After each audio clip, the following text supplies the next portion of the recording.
All right, buckle up for a deep dive this time into a story that's, well, it's pretty unsettling, to be honest. Oh, yeah. The case of Kenneth Harrison. Hmm. You might not have heard the name before, but by the end of this, you'll know why he left such a dark mark on Boston's history. Yeah. You sent us his Wikipedia page and some excerpts from Murder in Mayhem in Boston, which, I gotta say, Yeah, they paint a pretty chilling picture. definitely. This guy, Harrison, he was known as the Giggler, terrorized the city with multiple murders. And get this, was eventually caught because of his own sister. It is really fascinating how he was able to just blend in, appear so ordinary, while committing these horrific acts like he was a ghost, just drifting through the city, leaving tragedy in his wake. So, like, where do we even begin with a guy like this? Well, let's start with what we know Okay, yeah. about his background. Yeah, his background. So Kenneth Francis Harrison was born in Boston in 1938. Really, After finishing 8th grade, he became what they call an itinerant cook. an itinerant cook. Yeah, moving from job to job, never really settling down. I see. Lived in various rooming houses in Boston's South End. Okay. And get this, he even spent time living in South Station. Wait, like in the train station? The bustling train station, yeah. Wow. I mean, that really speaks volumes, doesn't it? Yeah, it does. It suggests a detachment from conventional life. right. A rootlessness that's almost eerie in hindsight. Yeah. It's as if he was always on the fringe, just outside the margins of what we consider normal. Yeah, like he was, hiding in plain sight. Exactly. And that just makes his crimes even more disturbing. Right. So his first victim in 1967 was 6-year-old Lucy Palmerin. Oh, gosh. Lucy was just sent on a simple errand to return a tonic bottle in her housing project. Okay. And she just vanished. She was last seen getting into a black sedan. And weeks later, her body was found in Fort Point Channel. Awful.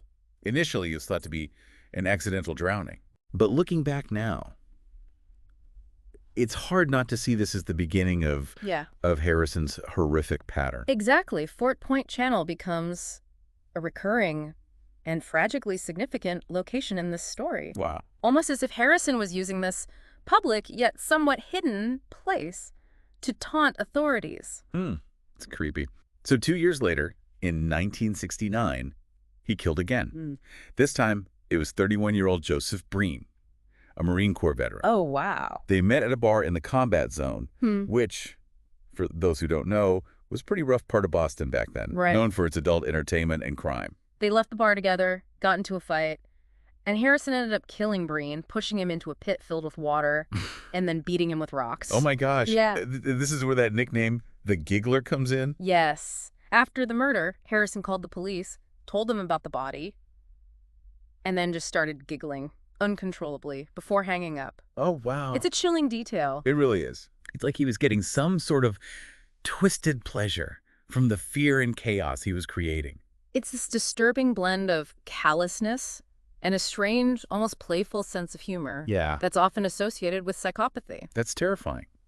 Later that same year, the body of 75-year-old Clovis Parker was also found in Fort Point Channel. Again, it was initially ruled an accident. It's incredible to think that the authorities didn't connect these cases sooner. A vulnerable victim, the same body of water. I mean, the clues were there. Yeah, you'd think.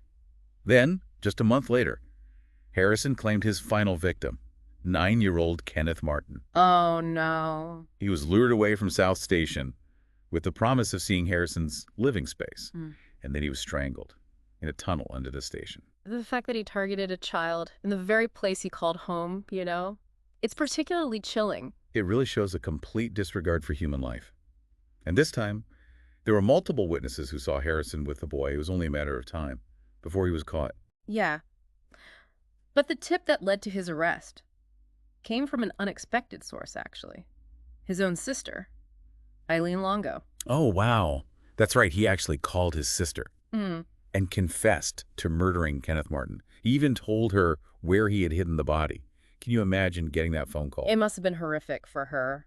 But ultimately, she chose to do the right thing and contacted the police. Yeah, it's a testament to her courage for sure. Absolutely. Her commitment to justice. Absolutely. So based on that tip, police tracked him down to a hotel in Rhode Island, arrested him. He didn't put up any fight, and was extradited back to Boston. Right.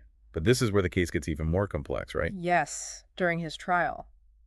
For Kenneth Martin's murder, his defense attorney tried to argue that Harrison was suffering from mental illness. So they were claiming that he wasn't in control of his actions, that if he did commit these murders, it wasn't intentional. Precisely. They suggested he was either heavily intoxicated or had blacked out during these incidents, and therefore shouldn't be held fully accountable for his actions. And what about Harrison? How did he react to all of this? Interestingly, he actually requested the death penalty if he was found guilty. Really? Yeah. It's a strange turn of events. It's almost like he was embracing this persona of a cold-blooded killer, encouraging the most severe punishment. Right. It seems like he was sending mixed signals. Did the jury buy any of it? Not in the end. They found him guilty of Kenneth Martin's murder and sentenced him to life in prison. So, case closed, right? Not quite. This is where the legal proceedings take a fascinating turn. Okay. He was initially sent to MCI Walpole, a maximum security prison. Right. But just a few days later, he was transferred to Bridgewater State Hospital for psychiatric evaluation and treatment. That seems counterintuitive. He's already been convicted of murder, sentenced to life. Why the need for a psychiatric evaluation at that point? It highlights the complex considerations of the criminal justice system when dealing with potentially mentally ill individuals. Yeah, I see what you mean. It's a question that continues to be debated, really. Was he genuinely suffering from a mental disorder that contributed to these crimes? Or was he simply a master manipulator, using the insanity defense to his advantage? It's a question with no easy answers. Did the time at Bridgewater State Hospital shed any light on his mental state? While at Bridgewater, Harrison confessed to all 3 other murders, Wow. even providing chilling details about how he carried them out. So even though it came years later, there was at least some closure for the victims' families. Absolutely. The confessions, however delayed, provided some degree of justice, a sense of resolution, acknowledging the truth of what happened to their loved ones. Yeah. But even with the confessions and his life sentence, Harrison's story doesn't end there. He was at Bridgewater for over a decade. Yeah. What happened next? So in early 1989, he was informed that he was being transferred to MCI Concord, another prison in Massachusetts. And this news seems to have had a significant impact on him. What do you mean? He reportedly became deeply depressed about the transfer. That seems like an extreme reaction to a prison transfer. It does, and it raises questions about what might have been going on in his mind at the time. Yeah. Perhaps he felt a sense of security or stability at Bridgewater that he feared losing. Yeah. So how does this all end? On April 20, 1989, Harrison was found unresponsive in his room at Bridgewater. Oh, no. He had overdosed on Elavil, an antidepressant he had been prescribed. So he took his own life. His death was ruled a suicide. That's a pretty shocking end to an already tragic story. But it sounds like there's even more to this, right? Harrison's suicide caused quite a stir, and rightfully so. It raised serious questions about the level of care he was receiving at the hospital. How could a man, known to be a suicide risk, be left alone long enough to overdose? Well, there were conflicting accounts, actually, from hospital staff about why he wasn't under closer observation. Some claimed he had refused treatment, while others suggested that a high-ranking official had ordered them to reduce his surveillance. Wow.